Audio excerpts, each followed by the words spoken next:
Hello, everybody. Hello to my faithful followers. Yeah, I'm back with a boxing prediction video. First of all, to you who may be wondering why my video format has changed, it's because my laptop isn't working anymore. It's where I used to shoot all my videos, but now it's gone. So I didn't feel like getting another one, it's a hassle.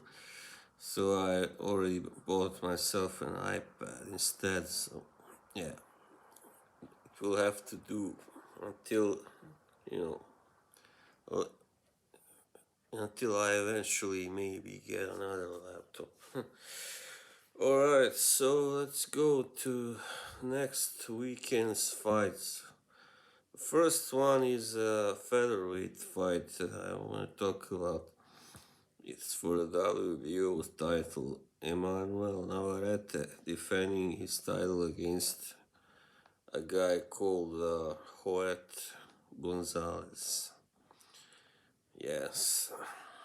So this guy, Joet Gonzalez, scored a pretty big victory in his last fight, which was 13 months ago against Miguel Mariaga, when he won by a really clear unanimous decision.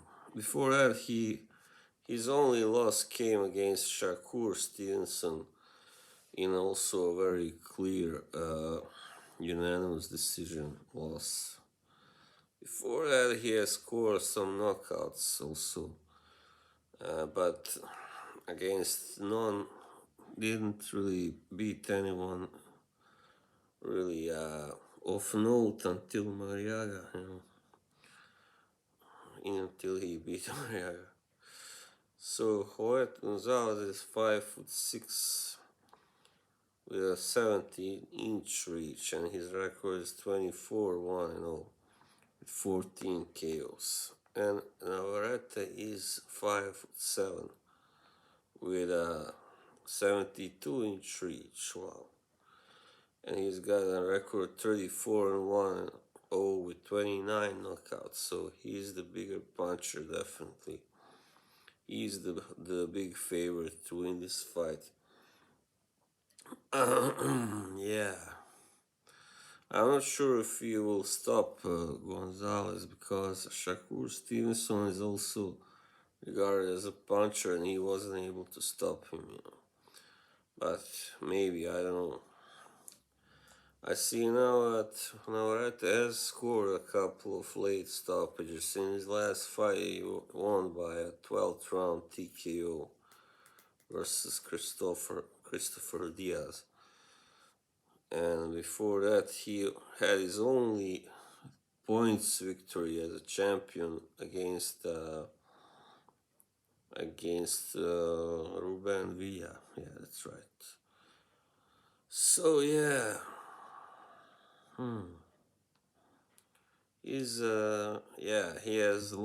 he also won this title not that long ago, because he used to be a super bantamweight champion. That's right. Well, you got a favorite, Navarrete, who has just been, pretty much impressive all the way. He did have a close victory over Villa, but Villa is still a very good fighter too. Yeah, he has also a significant, rather significant reach advantage. So really, I would be surprised if anything happened then Navarrete victory. Yeah. Though Gonzalez may not be just a pushover, but still, if a stoppage happens, it will likely also be in the later rounds, I think, because Gonzalez seems to be able to take punishment well, judging by the Stevenson fight. Yep. Well, anyway, Stevenson isn't. He hasn't really knocked out everybody his face, but still, the guy can punch definitely, So, all right. Well, actually, maybe I think I would say that I would rather go for a late stoppage by Navarrete in like 10th round, maybe. Yeah, 10th or 11th. Let's say that. Okay, and then the next fight is a cruiserweight fight where Mairis Briedis is defending his IBF title against Artur Mann. Yes, so Briedis has kind of been, now that Usyk is no longer a cruiserweight, he is definitely a contender to take over that throne, his former throne, and so he made the first step by beating uh, Uniel Dorticos last year. Yeah, he also of course beat Krzysztof Glowatsky. While Artur Mann doesn't appear to be somebody who can be, I guess, a serious challenger because he was stopped by Kevin Lerena in 4 rounds previously in his only work level, let's say high level fight. Yeah, so he proved to be far from that level. So that means probably Briedis will also be able to, should be able to stop him. Yeah. Yeah, so Briedis isn't exactly a guy who usually, wins by a knockout or TKO, but he still has won in a few of his bigger fights. And yeah, I doubt this fight will go the distance. Yeah, unless I mean, if it does go the distance, then maybe it will be the sign that Briedis is kind of not being no longer at his best, or maybe I don't know. Maybe he just you know didn't have the best night. But anyway, I favor him to win. Most likely by a knockout. Alright. And then we have Mikey Garcia versus Sandor Martin. Yeah, this is a welterweight fight, of course. Garcia only has one loss, of course, to Errol Spence, which came about because it was his first welterweight fight and he didn't feel comfortable obviously at the new weight, so and after that he beat Jesse Vargas to win the WBC Diamond title on by decision. But this is not a title fight because it's for 10 rounds.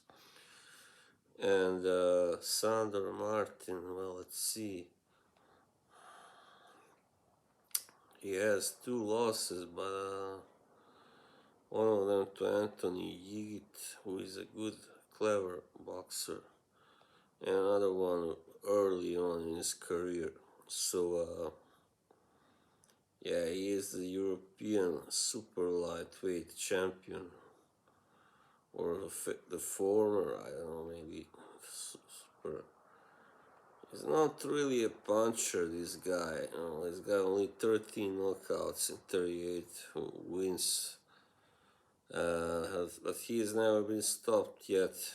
But still, he has never fought anyone like Mikey Garcia. So, I think I think Mikey will probably stop him. Because of that great level disparity, because this guy has never fought someone nearly as good. I mean, even Anthony Yigita, I believe that he was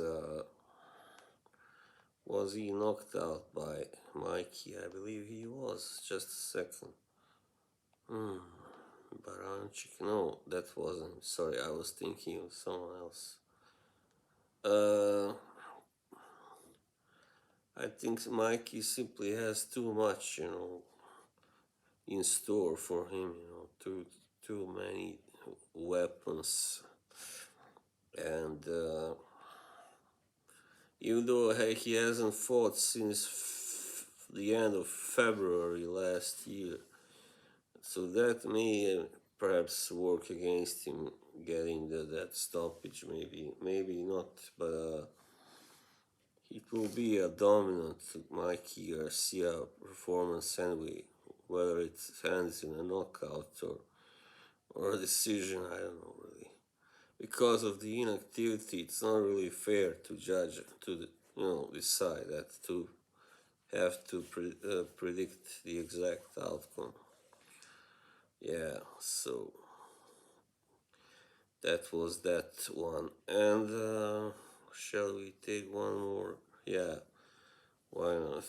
Huey Fury versus Christian Hammer. This is a rather interesting one because, you know, Huey, well, is coming off his best win so far, maybe, against Mairis. And, yeah, a really short Samuel Peter doesn't count, I guess. With Huey, his big problem is his lack of movement, and he's simply too slow, too, robotic. But he has the punch. He has the punching power, which I saw when he fought Kubrat Pulev. He managed to really hurt Pulev with one punch, in the seventh round, I think it was. But he was unable to finish him off because simply he's not that good. Simply. Um, so Christian Hammer is now like 34, but he's been fighting for a while. 26-7 with 16 knockouts. He's got 7 losses. And last one to Tony Yoka. And he's been stopped 3 times. Once by Tyson Fury and by Mairis. Yeah. Yeah, so this fight, where is this fight? It's in Newcastle. So that means, Fury, even if he doesn't put Hammer away, I guess it would be enough for him to win, like, at least 6 rounds, to get a decision, because we know, now in Britain we have also some hometown decisions lately. Not as many as in USA, but still, But I think Fury may be more likely to win this fight, because Hammer by now must be rather shop-worn, and he's older than Fury, who is actually 27. Also, Fury is a lot taller by 4 inches, how much that is worth. But in comparison to David Price, who Christian Hammer actually stopped after being down once, he's not that tall, and that lanky as Price was, that his legs go so, easily. And he doesn't gas like Price used to do. He really had no stamina, no chin. So, yeah. I believe Huey will win this fight, but I don't know if he can stop this guy. Because Hammer has not been stopped that many times, and he's been fighting some of the best European heavyweights anyway. You know, Tony Yoka and Povetkin and yeah, all those guys. Or no, just a second. Tony Yoka, yeah, Povetkin. That's right. So I think Huey wins this fight.